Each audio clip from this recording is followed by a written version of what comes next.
नमस्कार.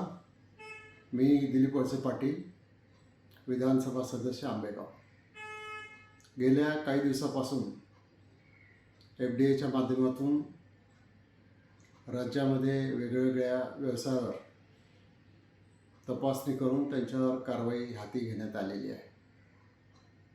आंबेगाव तालुक्यामध्ये सुद्धा दुधाच्या व्यवसायाच्या निमित्तानं काही ठिकाणी FDAने चौकशी करून त्याच्याबद्दल कारवाई केलेली आहे.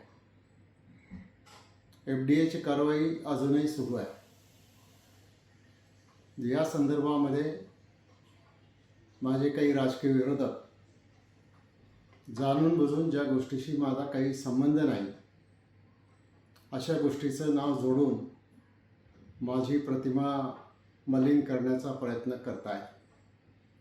या संदर्भामध्ये मी माझी भूमिका अतिशय स्पष्ट केलेली आहे की अशा प्रकारची भेसळ करणारी व्यक्ती किंवा कंपनी किंवा संस्था कुठली जरी असली तरी त्याला मी पाठीशी घालणार नाही. FDA विभाग त्यांच्यावर कारवाई करायला पूर्णपणानं सक्षम आहे आणि पोलीस विभाग देखील त्यांच्यावर कारवाई करायला सक्षम आहे. परंतु जाणून बुजून माझं चारित्र्य हनन करण्याच्या दृष्टिकोनातून, मला राजकीयदृष्ट्या अडचणीत आणण्याच्या दृष्टिकोनातून काही विघ्नसंतोषी अल्पसंतुष्ट लोक वेगवेगळ्या प्रकारच्या पत्रकार परिषदा, सभांच्या माध्यमातून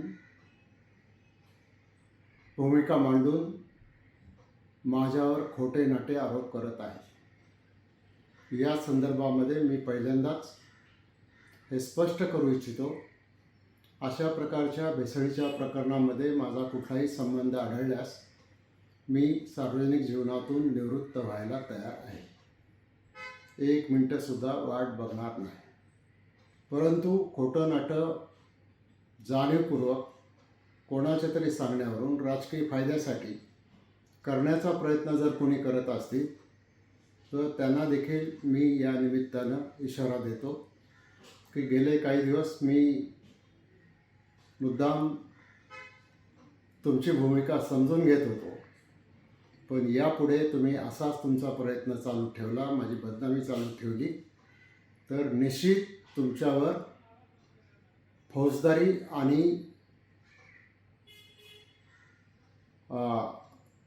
आर्थिकदृष्ट्या मोठ्या नुकसान भरपाईचा दावा मी हायकोर्टामध्ये करायला मागे पुढे पाहणार नाही, तो मी करणारच आहे.